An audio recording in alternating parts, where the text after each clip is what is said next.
नमस्कार, news at 9 programme में आपका स्वागत है। मैं हूं अमृत उपाध्याय। आइए जल्दी से डालते हैं आज की हेडलाइंस पर नजर। भारत ने अपडेट किए एनडीसीज। इजिप्ट में आयोजित होना है COP27। 2070 तक रखा नेट जीरो का लक्ष्य।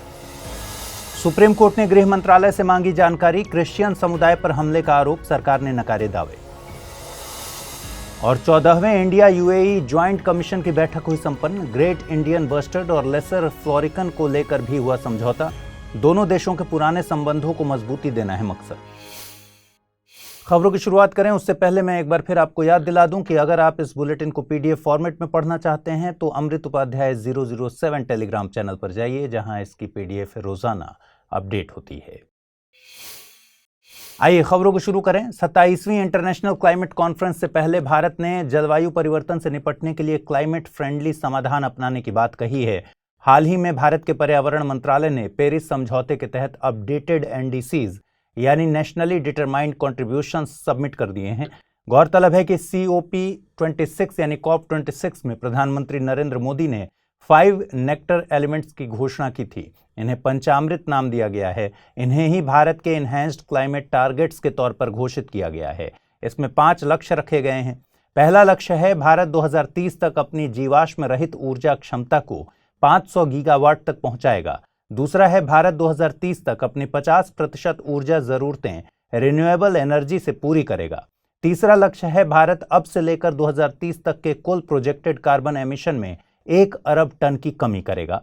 चौथा लक्ष्य है साल 2030 तक भारत अपनी अर्थव्यवस्था की कार्बन इंटेंसिटी को 45% से भी कम करेगा। वहीं पांचवें में भारत ने साल 2070 तक नेट जीरो का लक्ष्य रखा है। गौरतलब है कि UNFCCC यानी United Nations framework convention on climate change की COP27 का आयोजन नवंबर 2022 में इजिप्ट में होना है। आपको बता दें कि एनडीसीज से मतलब किसी देश के ऐसे लक्ष्यों से होता है जो कि वैश्विक तापन और जलवायु परिवर्तन से निपटने के लिए देश अपने द्वारा निर्धारित करते हैं। भारत के एनडीसीज किसी क्षेत्र विशेष पर बाइंडिंग नहीं है। भारत का मकसद एमिशन इंटेंसिटी को कम करना है और एनर्जी एफिशिएंसी को बढ़ाना है। इस खबर की महत्ता समझने के लिए साल 2016 में यूपीएससी की प्रारंभिक परीक्षा में पूछे गए सवाल पर नजर डालिए। अभीष्ट राष्ट्रीय निर्धारित अंशदान यानी नेशनली डिटरमाइंड कॉन्ट्रीब्यूशंस पद को कभी कभी समाचारों में किस संदर्भ में देखा जाता है? ऑप्शंस थे युद्ध प्रभावित मध्य पूर्व से शरणार्थियों का पुनर्वासन करने के लिए, यूरोपीय देशों द्वारा दिए गए वचन, जलवायु परिवर्तन से निपटने के लिए विश्व के देशों द्वारा उल्लिखित कार्य योजना, या फिर एशियाई अवसंरचना निवेश बैंक की स्थापना में सदस्य राष्ट्रों द्वारा लिया गया पूंजी योगदान, सतत विकास लक्ष्यों के लिए दुनिया के देशों द्वारा उल्लिखित कार्य योजना। इस प्रश्न का जवाब भी कमेंट बॉक्स में जरूर दीजिए। एस्ट्रोनॉमी के क्षेत्र में एक बड़ी खबर आई है। ऐसा पहली बार हुआ है कि जेम्स वेब स्पेस टेलीस्कोप ने हमारे सौर मंडल के बाहर किसी ग्रह की प्रत्यक्ष तस्वीर को कैप्चर किया है।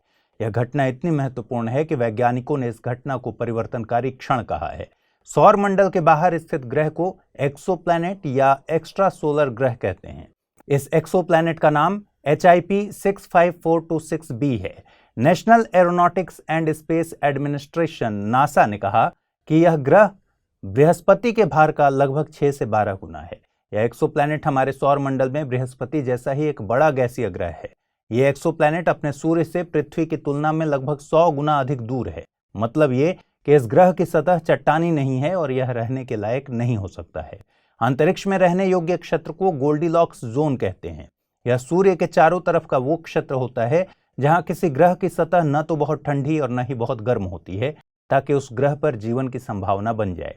नासा ने कहा कि यह एक्सोप्लैनेट हमारी पृथ्वी की तुलना में अभी युवा है। पृथ्वी की उम्र लगभग 4.5 अरब साल है। वहीं यह एक्सोप्लैनेट 15 से 20 मिलियन वर्ष पुराना है। एक्सोप्लैनेट HIP 65426b की खोज एस्ट्रोनॉमर्स ने 2017 में स्फेयर इंस्ट्रूमेंट का उपयोग करके की थी। यह sphere instrument European southern observatory के वेरी लार्ज टेलीस्कोप पर लगाया गया था। यह ऑब्जर्वेटरी दक्षिण अमेरिका के देश चिली में स्थित है। ऑब्जर्वेटरी ने शॉर्ट इंफ्रारेड वेवलेंथ का उपयोग करके इस ग्रह की खोज की थी। आपको बता दें कि इससे पहले हबल टेलीस्कोप ने भी एक्सोप्लैनेट की प्रत्यक्ष तस्वीर ली थी, लेकिन जेम्स वेब स्पेस टेलीस्कोप आधुनिक तकनीक का उपयोग करके तस्वीरें लेता है। ये मिड इंफ्रारेड इंस्ट्रूमेंट यानी MIRI और नियर इंफ्रारेड कैमरा यानी NIR कैम का उपयोग करके तस्वीरें कैप्चर करता है।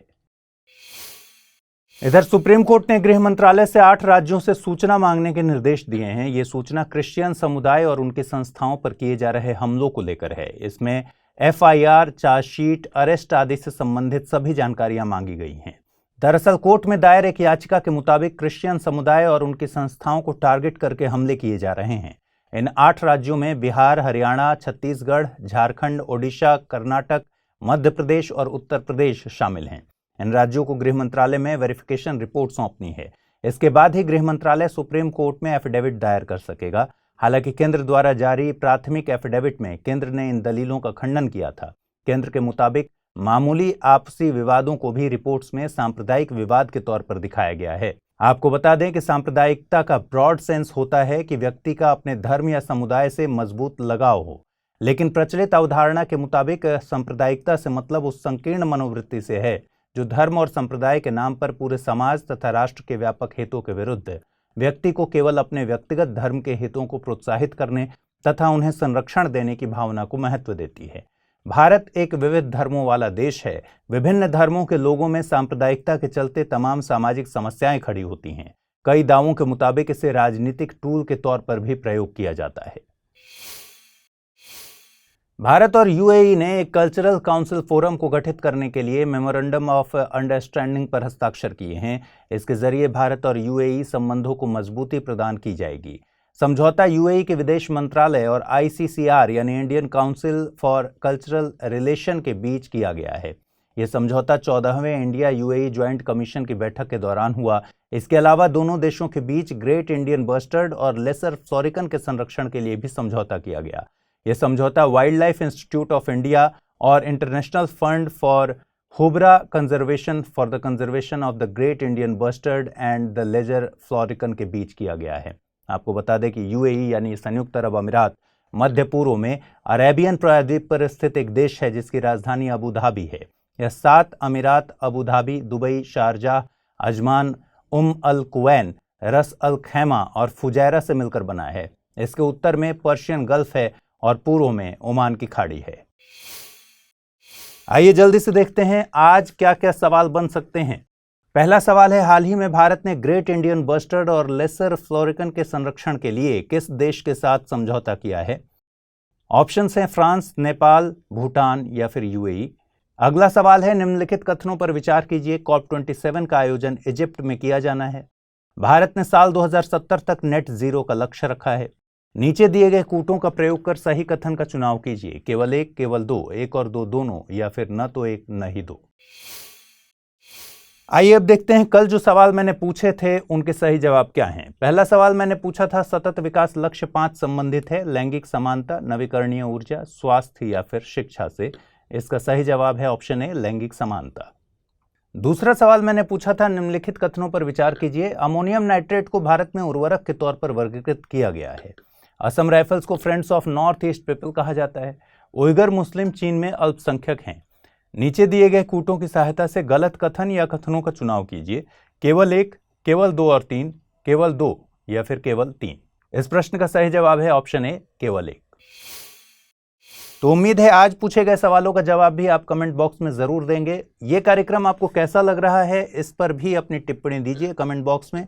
और अगर आपको कार्यक्रम अच्छा लग रहा हो तो अपने दोस्तों के साथ शेयर जरूर कीजिए।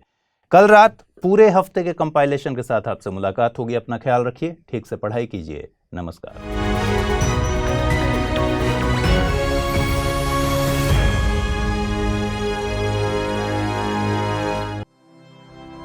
स्टडी IQ IAS, अब तैयारी हुई अफोर्डेबल।